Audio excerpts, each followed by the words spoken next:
Good morning. I am coming to you from my bed, and today I wanted to talk to you about practicing pleasure in a burning world and why it's important. I've just been on my phone reading the news, like living in this hectic, wild world with you all, and it's just an experience that I know that all of us are having. We're opening our phones and we're seeing so much stuff around the election, this like wild shooting. We are seeing news coming out of Gaza, out of Sudan, like all of the places, right? And I just wanted to talk about why actually practicing pleasure during this time to me is something that's so critical and is also honestly a big reason why I created the 30-day pleasure reset. And I don't want to say that in the sense of like, oh my God, like I'm here to, super sell you on this thing. But I'm here really just to speak from my heart and to tell you like where I've been in my mind and why I created the 30-day pleasure reset and this particular, and like even the name of that I think is like, it kind of like labels it as this like product or this thing, but really like why I was yearning to create a space where people who really give a fuck about the world and aren't interested in spiritually bypassing and have been feeling fracked, in your nervous system since 2020, since before, maybe since the day you were born, and especially, in this past year since October, for us to, like in my heart, I was just really yearning for a space where we could gather together and connect in community and to hold on truly to our humanity, to hold on to what is still good in this world and in our lives and in each other, and to create a portal and a container where we can practice that together and amplify that for one another. Because I truly think that, during these times, it is one of the most important things that we can do to hold on to our humanity, to remember who we love and how we love, and to, just think about everything that's happening to women, to people with any marginalized identities, to queer people, to Black and brown people, just with everything that's happening. I think to be in an active practice of remembering that even when there are forces out there that are seriously gunning for like hell-bent on making our lives powerless and miserable, that we have the agency and the power and the creativity and the imagination to say, actually, you will not steal my joy from me. Actually, you will not steal my pleasure from me. Actually, you will not steal my love or my mental health or my well-being from me, because that is literally what these systems and these insane policies and all of the madness that's happening in the world is hell-bent on doing. Pleasure is actually a politically and socially and societally like deeply revolutionary practice. I stand on the shoulders of giants and lineages that have deeply impacted me in this view. Obviously, Adrienne Marie Brown, Audre Lorde, Bell Hooks, so many Black feminists. And their expression of this has really helped to lead me. And for anyone out there who is just feeling shaken up, right? I think that I want to share that, like, I've been there. I've been someone who, I've just had a tender, loving heart my whole entire life. I have been acutely aware of inequalities and injustices, just I've been really sensitive to it ever since I was a kid. I don't know if it's because like I have a ton of Libra in my chart. I'm a Libra rising, or my ancestors are a bunch of like peace fighting, peace advocating Buddhists. I don't know. But I've been very, very sensitive to the injustices of the world for forever.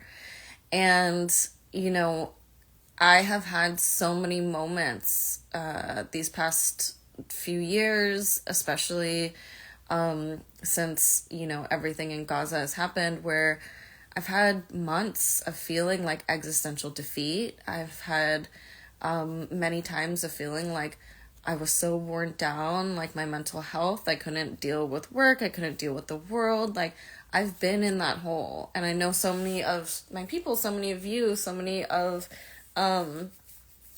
you here have been there too. Or maybe if you haven't been in there as deeply, like there's no one on planet Earth, there's no one in the US right now who doesn't feel just this doom, all around you. And part of what I'm really adamant about helping people do and helping us do together is just to remember that we can have both, right? We can be in deep grief and rage and confusion and feel like it's all too much, and we can have dinners with our loved ones around the table and have belly laughter. We can want to cry or like feel completely overwhelmed with what's coming through our phones and still like reach for the warmth of the skin of our partners. We can organize and put a lot of effort into our creativity and making community events, volunteering for things, protesting, making art, writing, creating things that help us want to, create the world that we want to live in. And we can also rest, go for a picnic, on a Sunday morning. And I think it's actually so critical. These things go together in this deep necessity in order to keep us going, in order to help us not lose sight of all of the love, all of the beauty that we are fighting to keep alive in this world. And I just really think that practicing pleasure, having any practice where you let yourself have the both and, where you let yourself enjoy and love and live moments of liberation from these systems despite having to live in them and deal with them and all of that all of the time. It is life-saving. I think it's necessary for all of our souls. And I just really think so many of us too are just feeling so isolated and so lonely in all of it. And I think that the togetherness, the remembrance that there are other people with you and who love you, is something that we all just so much need during these times. And I really just want to encourage you, wherever you are, to lean into this practice. This practice is very simple.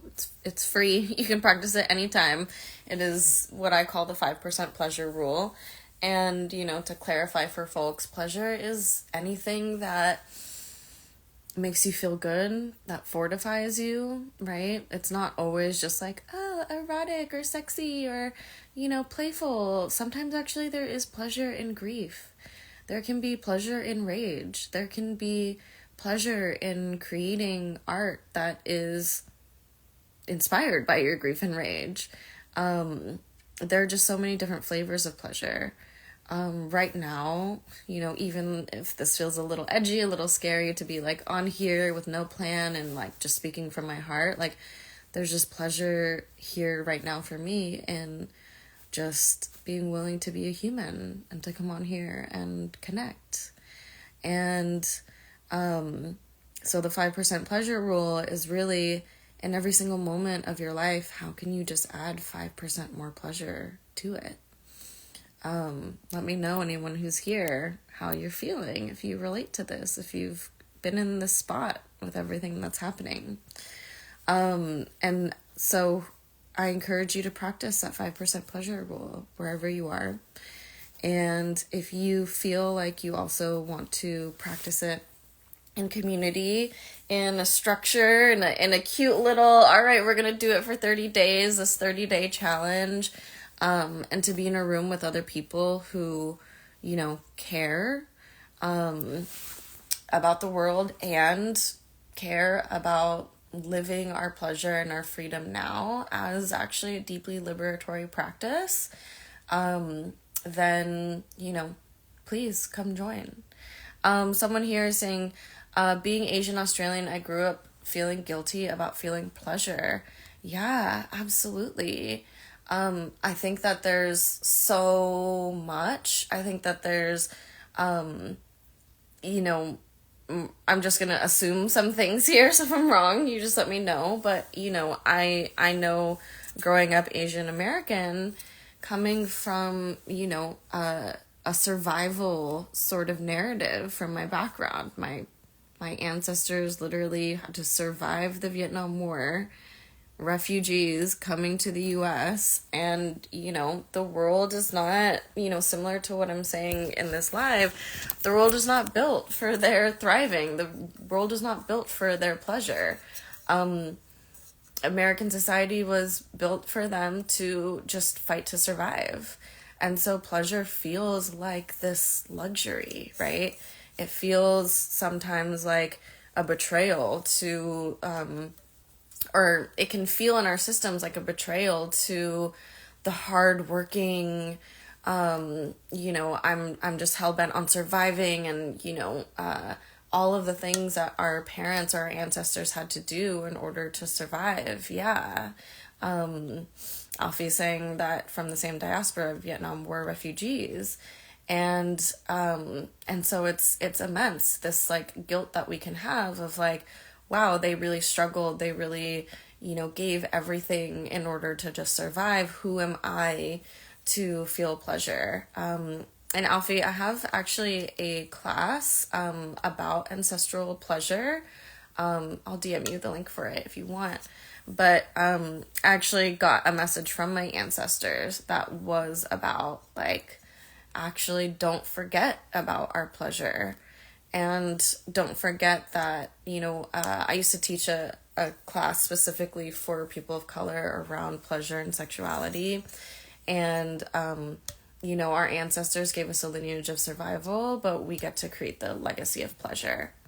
And actually seeing your pleasure as almost like the way that I encourage people to see it, if you experience this in particular, is like pleasure is what you're putting on the altar as a gift and a thank you and almost like a living gratitude for everything that your ancestors sacrificed, right? They had to go through so much hardship to survive, but they did it ultimately so that you could have pleasure, so that you could thrive, right?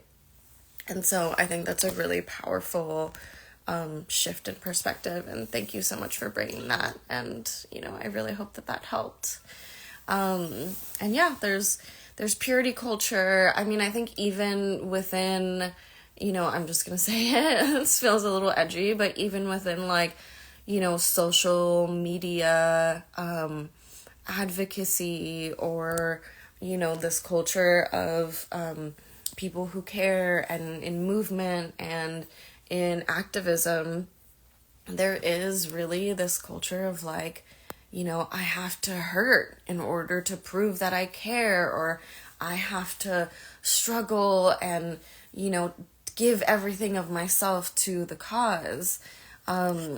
And actually there's a post by someone I consider a teacher called Ebony Janice. She is a womanist. She has a really great book called All Black Girls Are Activists. I highly recommend that you read it. But she actually had a really powerful post about, there are so many people who have given their lives to movement, like literally, who have died giving their lives to movement, And she really talks about, like, what is liberation if you don't get to enjoy liberation as you create it. So I'll maybe put those in the comments, or I'll put those in my stories. But I think that there is such a culture of that as well. And I'm really here for encouraging the both and. This also comes from my own lineage too. Other teachers of, Thich Nhat Hanh, and who's a Buddhist monk who's, exiled from Vietnam for speaking about peace.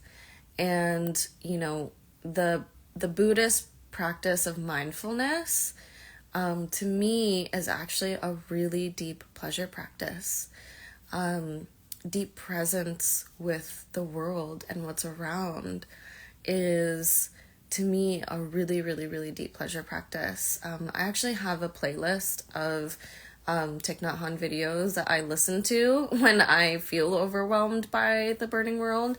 And, I'm obviously paraphrasing. He speaks about this all so much more eloquently than me. But, when someone asked him, like, how do I deal with the overwhelm of, like, anger or emotions that can happen when I'm very angry and emotional about what's happening with the world? And he literally, says, feel the sun on your skin, walk out and look at a freaking tree, acknowledge your breath, have gratitude and deep presence for what else is here. And I think that is such a deep influence for me around this 5% pleasure rule. That Buddhist view of mindfulness, of presence, of being here, of being able to hold the both and of things, I think will save us, will keep us fighting for love and goodness and all of that in the long run, like truly. So yeah, I'm seeing some other people joining here. We're just having a conversation about what's happening in the world, how that might feel, and the role of actually practicing pleasure during these times, not spiritually bypassing, but actually fortifying ourselves in pleasure as a way to keep creating the world that we want to live in. So if anyone has any comments or anything else that they want to share about how you're even dealing or moving through some of this, feel free to comment. Otherwise, yeah, I think I'm almost done here. And like I said too, if there's more coming, y'all. Like, there's more coming. In the US, the election is happening. It's coming. So there was actually a really deep intention for me of creating the 30-day pleasure reset during this time. So just as a takeaway, no matter where you are, whether you join us in the pleasure reset or not, I encourage you to resource in pleasure, practice that 5% pleasure rule. And if you are yearning to practice in community, to be together in this, to, have a contained experiment that can help keep you accountable, help you feel like you're not doing it alone. That's really what I created the 30-day pleasure reset for, is a space for us to get to hold the both and to look at what's good, what's life-giving, even as so many powers that be want to reduce that and make us feel like that's impossible. It is radical revolutionary, beautiful, to feel good, to resource in the good during these times. So come join me. You can comment reset and you'll get the link to join, or you can go to the link in my bio. And I hope that you are all taking care of your hearts and your spirits and your bodies in all of the ways today. I'm sending you so much love.